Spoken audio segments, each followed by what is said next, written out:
கிறிஸ்துவுக்குள் மிகவும் அன்பான தேவ ஜனமே, ஆண்டவராகிய இயேசு கிறிஸ்துவின் இன்ப இனிய நாமத்தில் உங்கள் ஒருவரையும் இயேசுவே என்னோடு பேசுமே என்கிற இந்த தின தியான நிகழ்ச்சியின் மூலமாக உங்கள் வீடுகளுக்கு வந்து உங்களை சந்திப்பதில் என் ஆண்டவருக்குள் நான் மிகவும் சந்தோஷமா இருக்கிறேன். ஆண்டவருடைய நாமத்திலே உங்களை இந்த காலை நேரத்திலே நான் வாழ்த்தி ஆசீர்வதிக்கிறேன். நம் ஆண்டவருடைய நல்ல வசனத்தை பார்ப்போம் வாருங்கள். ரோமர் 8:15-16. அந்தபடி திரும்பவும் பயப்படுகிறதற்கு நீங்கள் அடிமைத்தனத்தின் ஆவியை பெறாமல் அப்பா பிதாவே என்று கூப்பிட பண்ணுகிற புத்திர சுவிகாரத்தின் ஆவியை பெற்றீர்கள். நாம் தேவனுடைய பிள்ளைகளாய் இருக்கிறோம் என்று ஆவியானவர் தாமே நம்முடைய ஆவியுடனே கூட சாட்சி கொடுக்கிறார். ஹல்லேலூயா. ஆம், 2 சாட்சிகள் நாம் தேவனுடைய பிள்ளைகளாய் இருக்கிறோம் என்று. ஒன்று நம்முடைய ஆவி, இன்னொன்னு நமக்குள் இருக்கிற தேவனுடைய ஆவியானவர். 2 சாட்சிகள் ஒரு காரியத்தை உறுதிப்படுத்துவார்கள் என்று பரிசுத்த வேதாகமம் நமக்கு சொல்லுகிறது. நீங்க பயப்படக்கூடாது. ஏன்னா பயத்தின் ஆவியை ஆண்டவர் உங்களுக்கு கொடுக்கவில்லை. ஆண்டவர் உங்களுக்கு தெளிவான ஆவியை கொடுத்திருக்கிறார். ஹல்லேலூயா. தெளிவான ஆவியை உங்களுக்கு அவர் கொடுத்திருக்கிறார். அதனால தைரியமா இருங்க. நீங்க தேவனுடைய பிள்ளைகளா இருக்கிறீர்கள்.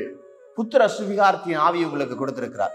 பாருங்கள், ஆண்டவர் உங்களுக்கு சாட்சி கொடுக்கிறவா இருக்கிறார்.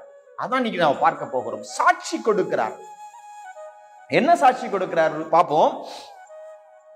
யோவான் 8:3-4 ஆகிய வசனங்கள். அப்பொழுது விபச்சாரத்திலே கண்டுபிடிக்கப்பட்ட ஒரு ஸ்திரியை வேதபாரகரும் பரிசேயரும் அவரிடத்தில் கொண்டு வந்து அவளை நடுவே நிறுத்தி, போதகரே, இந்த ஸ்திரீ விபச்சாரத்தில் கையும் மெய்யுமாய் பிடிக்கப்பட்டாள் சொல்றாங்க. எவ்வளவு சாட்சிகள் உங்களுக்கு எதிராக வந்து நின்னாலும் சரி, ஆண்டவர் உங்களுக்கு கொடுக்கிற ஒரு சாட்சி போதும். ஹல்லேலூயா. ஆமா, எவ்வளவு பேரு உங்களுக்கு எதிராக அப்படி அவன் இப்படி அவன் அப்படின்னு சொல்லலாம், ஆண்டவர் ஒரு சைட்ல இருந்து அவர் ஒரு சாட்சி கொடுத்துட்டு இருப்பாரு. அந்த சாட்சி என்ன தெரியுமா? அவங்க சொல்லுகிற காரியம் உங்களை கல்லெறியற காரியம். இவர் உங்களுக்குள்ளாக இருக்கிற அந்த பலனை பார்க்கிறார். நான் மாத்த போறேன் அவளை, நான் மாத்த போறேன் அவனை. அப்பொழுது நீங்க எப்படி இருப்பீங்கன்னு அவர் பார்ப்பார். ஹல்லேலூயா. மனுஷன் நீங்க பாவி என்று சொல்லி கல்லெறிவான். ஆனால் ஆண்டவர் உங்களுக்குள்ள இருக்கிற அந்த பலனை பார்த்து, இல்ல இவங்களை நான் அப்படி மாத்த போறேன் சொல்லுவாரு. ஹல்லேலூயா. ஆமா, ஆண்டவர் பாருங்க, யோவான் 8:7-9 வாசிக்கிறேன். அவர்கள் ஓயாமல் அவரை கேட்டுக்கொண்டிருக்கையில் அவர் நிமிர்ந்து பார்த்து, உங்களில் பாவம் இல்லாதவன் இவள் மேல் முதலாவது கல்லெறிய கடவன் என்று சொல்லி அவர் மறுபடியும் குனிந்து தரையிலே எழுதினார்.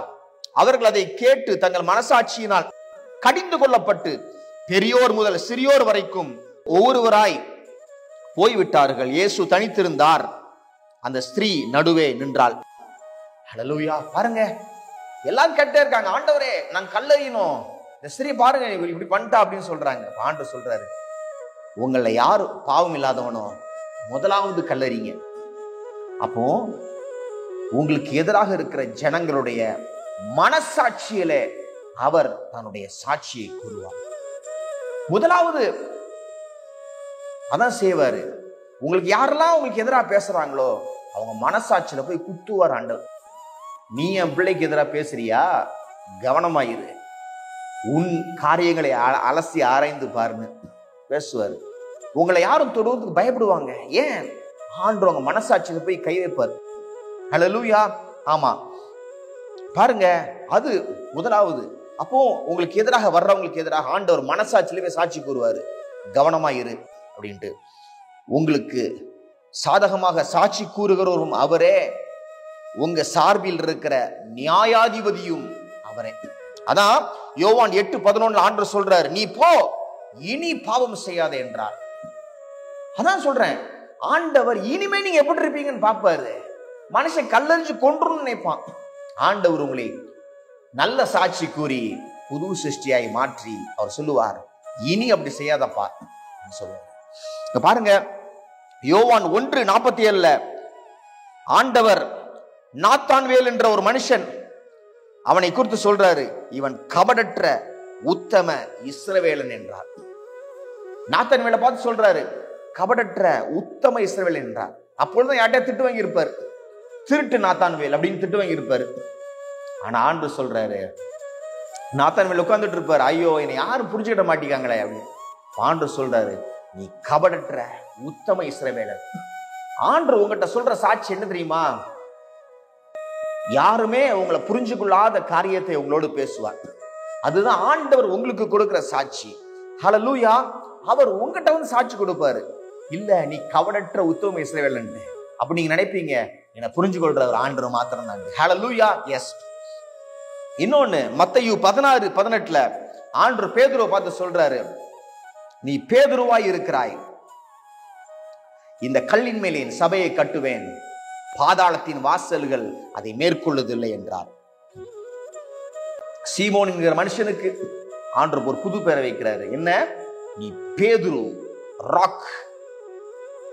உன் மேல என் சபையை நான் கட்டுவேன், பாதாளத்தின் வாசல்கள் அதை மேற்கொள்ளுவது இல்லை.